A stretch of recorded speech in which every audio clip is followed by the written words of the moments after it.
Ке отвориме на почетокот во Евангелие по Јован, 6 глава. Евангелие по Јован, 6 глава.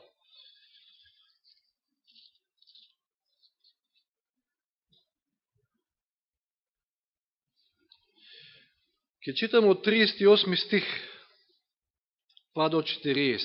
Значи, 3 стиха. Јован 6, 38, 39 и 40. Зошто не слегов од небото да ја извршувам мојата волја, вели Исус. Значи, зашто не слегов од небото да извршувам мојата волја, еве видовме зошто слегол од небото и во пуката, туку волјата на оној кој ме испратил. А која е волјата на Отецот, на оној кој што го испратил, а и волјата на Исус нормално? А ова е волјата на оној кој ме пратил, да не изгубам ништо од она што си ми дал. И затоа оди по едната овца, го бара едниот денар, или било кој еден да е. Значи, да не изгубам ништо од она што си ми дал, туку да го воскреснам во последниот ден, зашто тоа е волјата на мојот татко. Уште еднаш, секој што ќе го види синот и поверува во него, да има вечен живот, и јас ќе го воскреснам во последниот ден. Во случај ако заспие. А ние веруваме дека можеби ќе бидеме таа генерација кој што, ако е по Божја волја, нема да заспиеме, туку ќе го дочекаме живи. Значи, што е Божја волја? Спасението наше. Да. И Исус дојде да ја твори неговата волја. Знаете, денеска, и вчера читавме, ја проучуваме книгата Последните настани, и онака некако, доека ги читаме тие цитати и ни оживуваат некои сцени, јас барем во главата си стварам некои сцени како тоа би било. Значи, вчера читавме за тие огнени топки, за чудни појави кои што ќе се случуваат, чудни несреќи. Нешто што не е онака вообичаено, туку нешто што е резултат на повлекување на милоста Божја. И навистина, кога ќе видиме денеска реалноста, каде тероризам, каде земјотреси, каде поплави, страшно, нема место на оваа земјана топка кој што може да кажеме дека е сигурно. И навистина нема место, значи место, буквална смисла место. Некои велат, читале нисписте на Елен Вајд, дека може Австралија би била као погодна земја, најсигурна за последната криза. Но факт е дека нема да сгрешиме ако кажеме дека единственото сигурно место е ако сте во Божјата волја. Значи, ако сте на место по Божја волја и ако сте на тоа место творејќи ја Божјата волја. Тоа е единственото сигурно место. Прво Јованово 2.17 вели: а светот поминува и неговата поход, а кој ја извршува Божјата волја останува довека. Внимавајте, оно што ја извршува Божјата волја, веќе го живее вечниот живот. Па и не е ни битно што може да му се случи овде на оваа земја. Кој ја извршува Божјата волја останува довека. Се сеќавате на други зборови Исусови во Матеј 7 глава таму. Не секој што ќе ме рече Господи, Господи, ќе биде спасен или ќе влезе на небо, туку оној кој што ја твори Божјата волја. Дейвид Ливингстон, брат Зоран знае кој е, мислам дека ти го имаш спомнувано, еден познат мисионер во Африка таму, највеќе мисионирал, поранешен. Дейвид Ливингстон, не е адвентист, меѓутоа познат мисионер, изјавил: подобро би бил во срцето на Африка, творејќи ја Божјата волја, отколку на тронот на Англија, доколку тоа не е случај. Може би ние некојаш поинако размислуваме, меѓутоа еве, јас се сеќавам на една моја школска во Шведска, русинка, Валентина се викаше, изрази желба, уште тогаш имаше желба да оди на Мадагаскар како мисионерка, како докторка, пошто она, мислам, по професија беше медицинска сестра, значи како медицинска сестра да се најде таму на луѓето и да помага, да служи, меѓутоа не издржа многу, 5-6 месеци, значи страшни услови се тоа.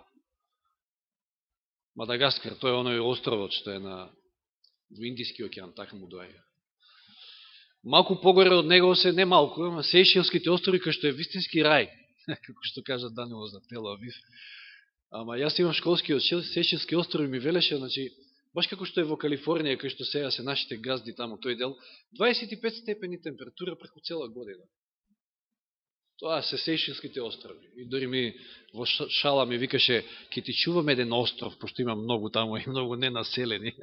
Мали ситни, за тебе еден остров специјално. Што ми беше збор? Да, значи, Африка има предели кај што наистина страшно да се живее, но Дејвид Ливингстон ќе каже, значи, подобро таму, ако е по Божја волја, само да сум во Божјата волја, отколку да сум крал, цар, или не знам што, да раководам Англија, на тронот да сум на Англија, ако тоа не е негова волја. И наистина често пати се слуша прашањето меѓу нас и ден денеска, како да знам дека ја вршам Божјата волја? Или што е Божја волја во мојот живот? Значи. И тука има еден X прашање, значи. Што да учам? Со кого да се омажам, со кого да се оженам, па што да правам во конкретниот случај, имам проблем или како да го решам и така натаму. Имате X ситуации. Генерално, значи, видовме, Господ сака сите да не спаси. Генерално тоа е Божја волја за секој од нас. Но поединечно, за секој од нас Господ има некој одреден план и секојаш виси она прашање, како да знам што е Божја волја? Така да еве денеска, ова е прв дел. Во вториот дел ќе видиме како, и можеби ќе начнеме и во овој дел ќе видиме кои се оние вистински методи кои што треба да ги користиме за да дознаеме што е Божја волја за нашиот живот. А сега ќе почнеме малку со погрешни методи, кои што не треба да ги користиме за одредување на тоа што е Божја волја во нашиот живот, а можеби кои што чат пат некојаш можеби и знаеме ние да ги користиме. Прво, еве ќе почнеме вака. Не треба да одредуваме што е Божја волја за било каква ситуација со фрлање паричка или со жребка. Значи, на утакмица, на фудбалска утакмица, да, се фрла паричка да се одреди кој на која страна, кој на кој гол ќе игра. Или кој ќе го зададе првиот удар, мислам од белата точка, нели, од централната бела точка, мислам на тоа. Тука се фрла паричка или жребка, така да речеме, меѓутоа за сериозни работи во нашиот живот не треба така да бараме од Бога, што е Божја волја. Иако имаме библиски примери, еве ќе спомнеме некој. Значи во Библијата имаме жребка, фрлање на жребка.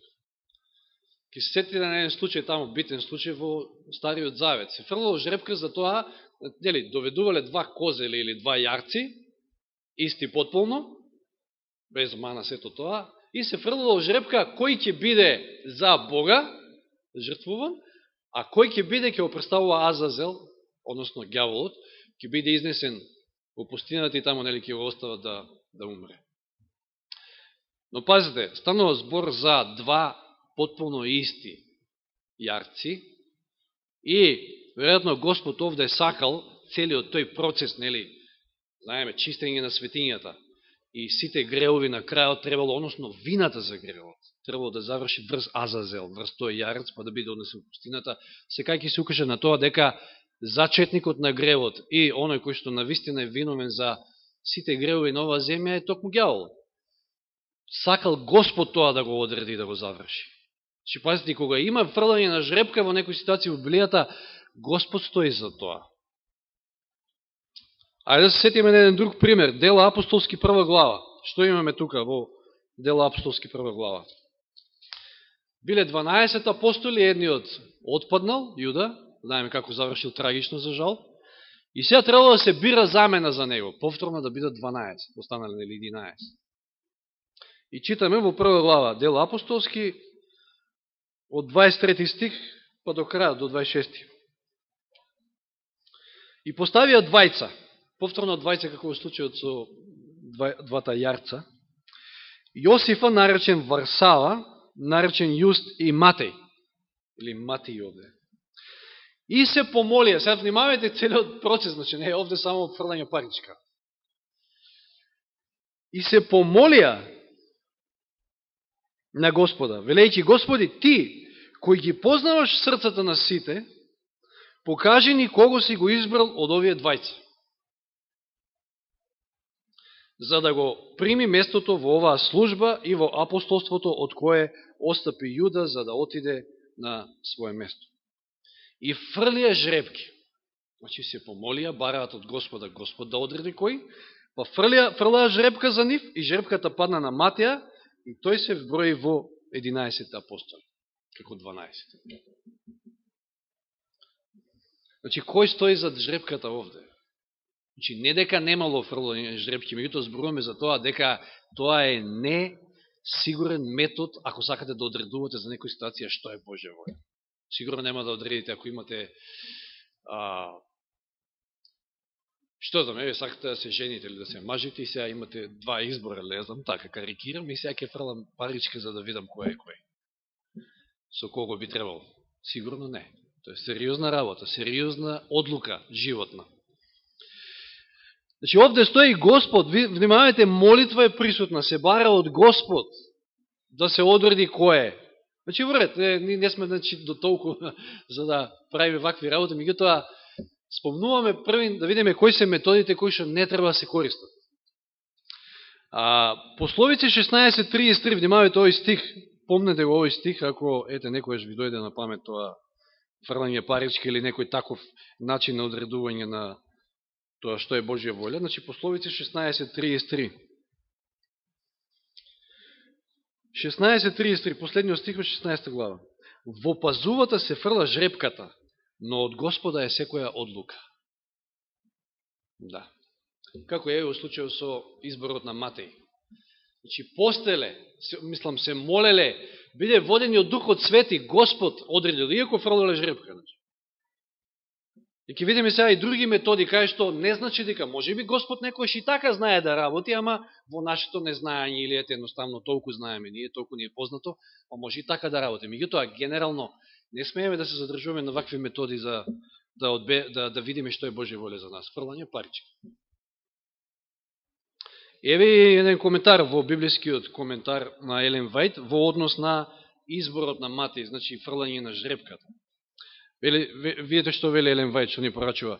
Никој нека не се одврке од начелата на здравиот разум, со кој според Божјата волја треба да се раководи неговиот народ и да бара упатство за работите, подпирајќи се на такви лукавства како што е фрлање на паричка. Значи, никој нека не се одврке од начелата на здравиот разум. Ова со паричката нема здрав разум тука. Какво фрлање паричка, мислам, и здрав разум тука. Не оди тоа едно со друго. Како можете да бирате нешто или не знам да одлучувате некоја битна одлука да донесете во животот со фрлање паричка? Понатаму вели, таквата постапка многу му се допаѓа на непријателот на душите. Значи, он тука знае да злоупотреби. Затоа што тој настојува да владее со фрлената паричка и со посредство на својата сила ги остварува своите планови. Господ ништо не работи случајно. Тоа е чиста случајно. Фрлање на паричка, дали ќе било глава или како го викаме тоа. Да, тоа е чиста случајност. Значи, тој не работи случајно. Обраќајте му се најсесрно во молитва, како што апостолите се молеле при изборот на Матеј. Народот Божи треба да се поучува да нема доверба во човечки измислици и несигурни тестови, како за средства преку кои може да се дознае Божјата воља. Сатаната и неговите агенти секој се спремни да искористат секоја прилика, која ќе им се даде да ги одвртат душите од чистите начела на Божјето Слово. И вели, јас немам доверба во вакво фрлање на коцка, значи или било какво, тоа е коцкање. Во поглед на сите должности на заедницата или црквата, ние имаме јасно библиско правило. Кој е тоа јасно библиско правило? Така вели Господ. И тоа треба да го бараме. Како вели Господ? А не со фрлање на паричка.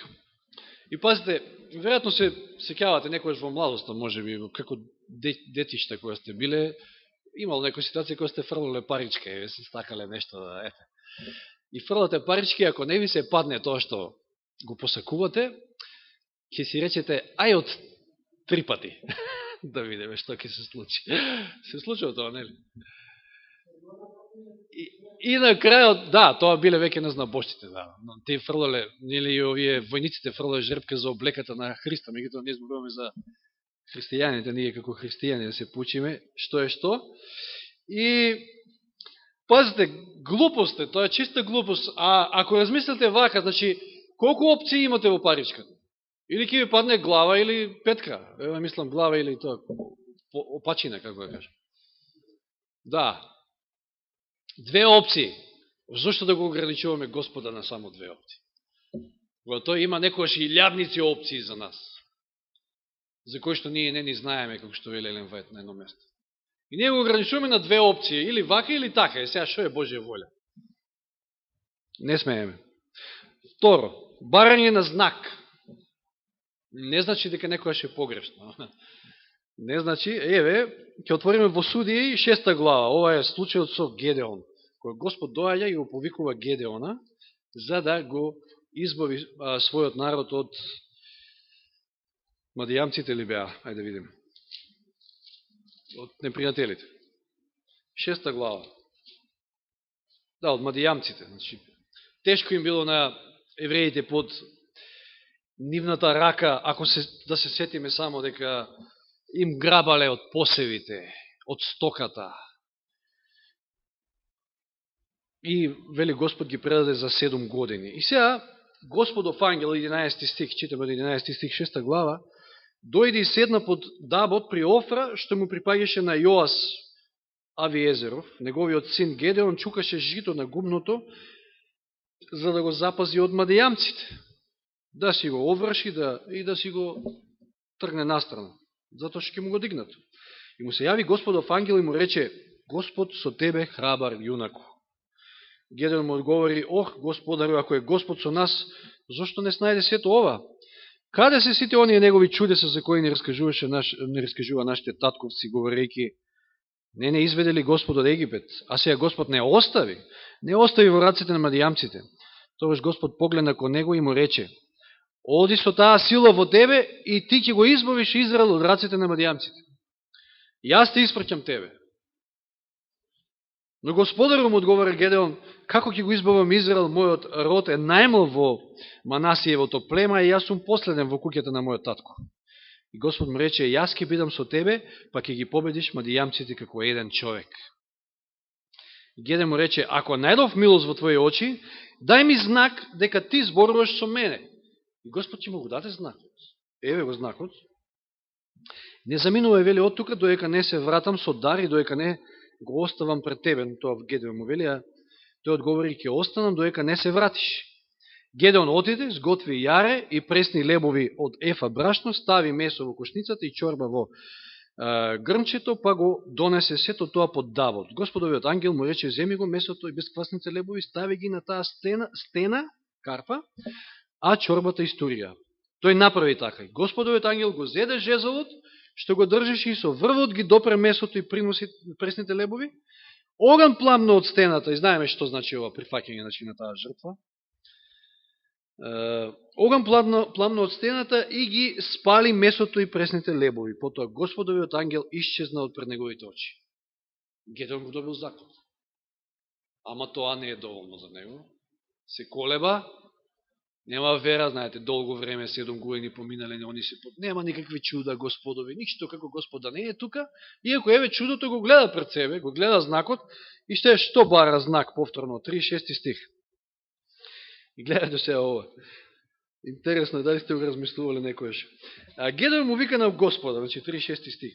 Ако навистина сакаш да го ослободиш Израел со моја рака, како што вети, еве ќе сложам овчо руно на гумно, ако има роса само на руното, а ако земјата остане сува околу, тогаш ќе знам дека со мојата рака ќе го избавиш Израел, како што вети. И така се случува. Вика таму, вика во стихот 38, бидна така Гедеон порани утреден и исцеди роса од руното полна кофа вода. Дури. Потоп дури, не роса, еве ти доказ, значи. И пак Гедеон му вика на Господа. Се што му вика? Ти приговарам уште еднаш, вика. Дозволи ми уште овој пат да се обидам со рувото, ама сега само рувото да биде сува, около нека биде влажно. Сега, глава ли, петка ли сега? Глава, па петка, па вака, па онака. Видите, барање на знак. Не му е доволно ни ова на Гедеона и се случува и тоа. Господ ева го овозможил и тоа за Гедеон. И да, ете, Господ некојаш може и вака да направи. Меѓутоа, ова не е сигурен метод. Значи, вие може вака да се навикнете и да влезете во една навика на постојано барање на знаци, па сега вака ми одговара, па пошто вака сакам, чекай сега рубото суво, па не знам, мокро, па кај е крајот на сето тоа? Како така ќе ја дознаете Божјата воља? Не би сакал како да сакаш да дигаш рака, ама не би сакал да... Само кратко.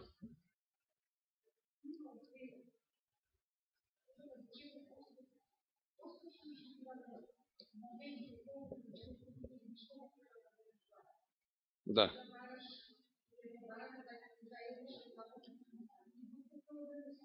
Точно, значи некојаш може тоа да биде и чиста коинциденција, пазите. Вие барате, сакате, очекувате така да биде и така ќе се случи. И тоа може да биде чиста коинциденција, да нема врска со Господа и Божија воља. Како што читавме во цитатот, значи, ѓаволот може тоа да го искористи за да ве заведе во погрешна насока. Значи, тоа воопшто не е сигурен начин, метод за барање на што е Божја воља. Библиски рулет. Волам? Како? Вклучено? Библиски рулет, ова е трето. И е што подразбирам под ова. Некоја барала сигурност од Бога дали човекот за кого што размислувала, се молела, е вистинскиот за неа. Се молела со врзани очи и отвара Библијата и го спушта прстот. Кај ќе падне прстот, на кој стих? Пазите, ова навика знаеме некојаш ние да имаме, па ете. Не викам дека некојаш Господ нема да ви проговори на тој начин. Не, наутро некојаш има некој можеби навика, ќе стане, ќе отвори Библија, ќе му падне прстот на некој стих и ете Господ, ете, сака за мене, не знам, тоа и тоа денеска или што. И пазете, се молела и прстот и паѓа на стихот Битие 24:58. Битие 24:58.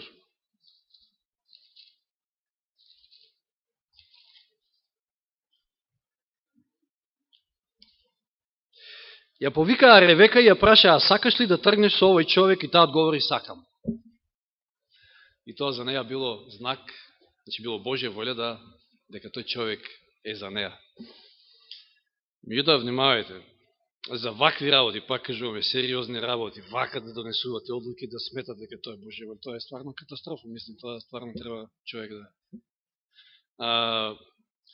крајно несигурен метод. А што ако ви се падне, ако така правите, може да ви се падне стих, да речеме Матеј 27:5, взимав како пример. Матеј 27:5.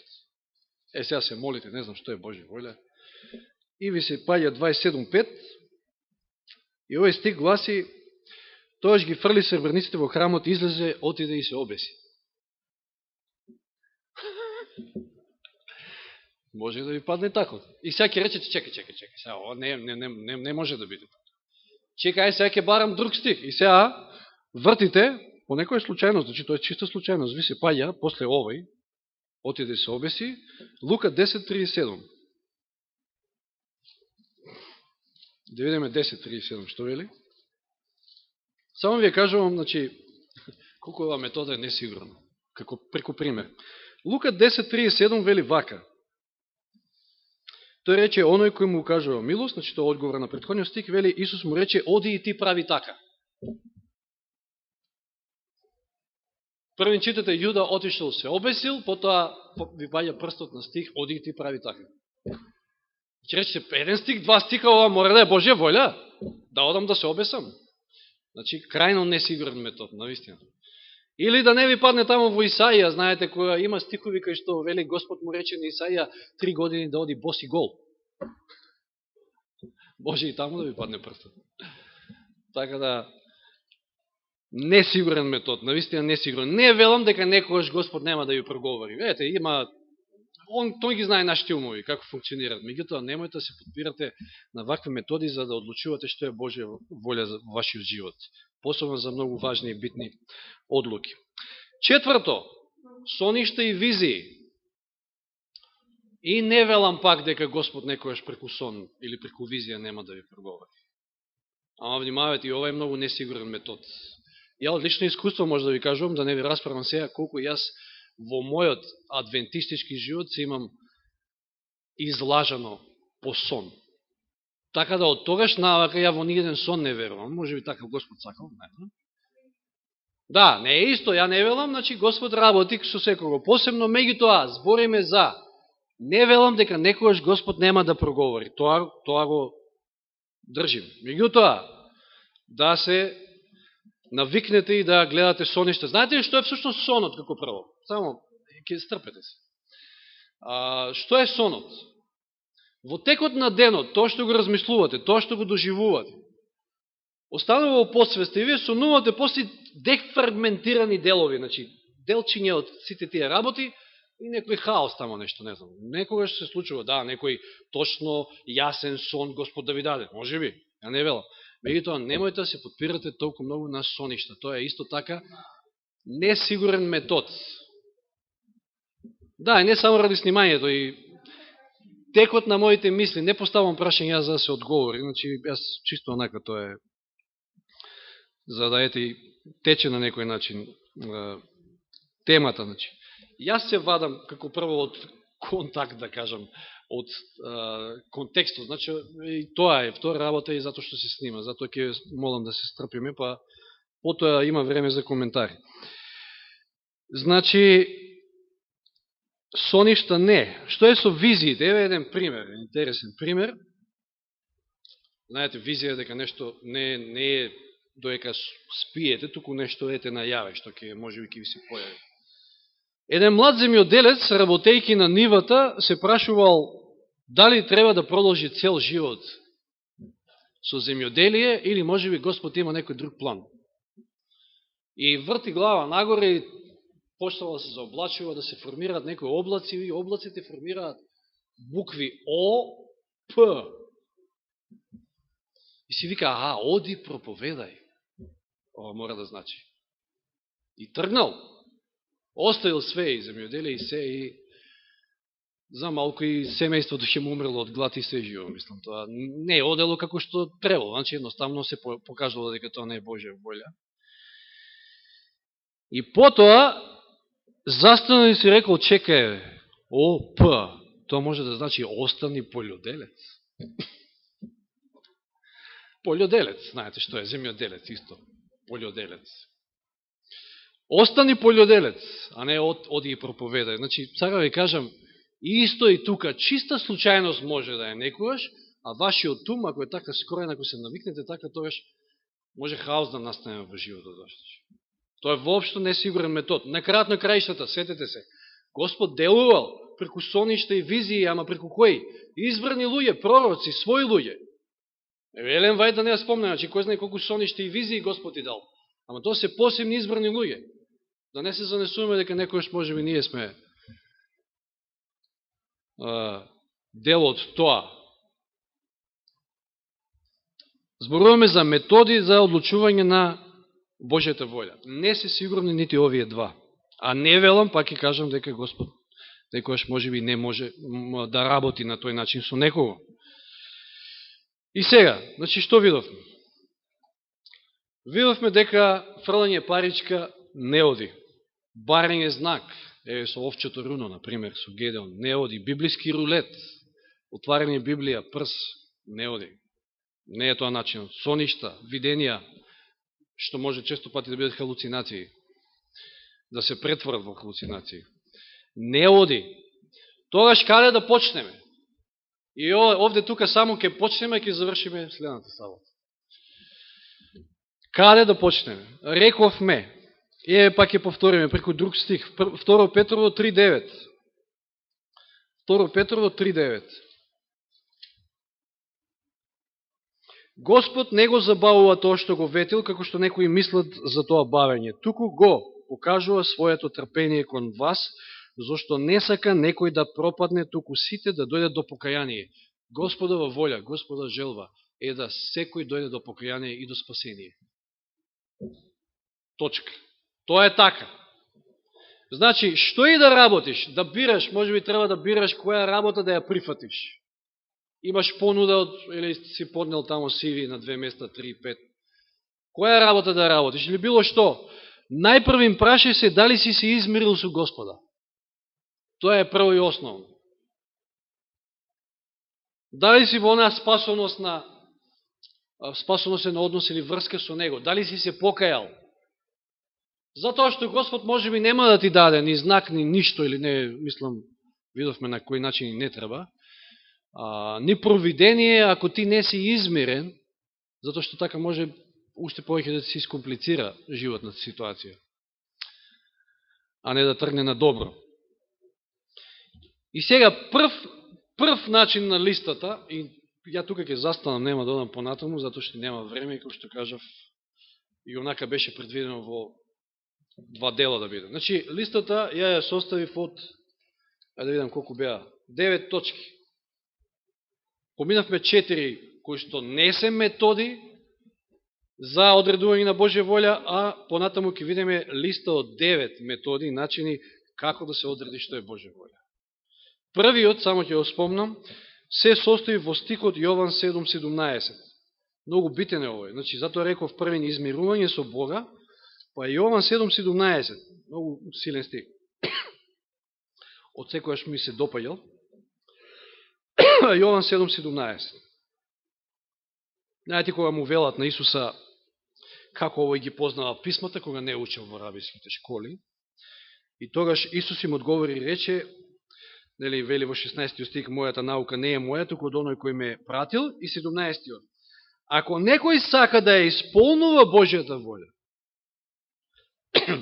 ќе знае дали наукава е од Бога или зборувам само од себе. Прво и основа, дали воопшто ние сакаме да исполнуваме Божјата волја. Се извинам. Дали сме спремни да оно што ќе го чуеме од Него, да послушаме и да ја твориме Неговата волја. Ако не сме спремни, што тогаш ќе очекуваме да Господ ни открие што е Негова волја на нашиот живот. А за тоа треба да бидеме во онаа спасоносна заедница, да бидеме помирени со Него. Овде јас ќе завршам, а продолжуваме следната сабота.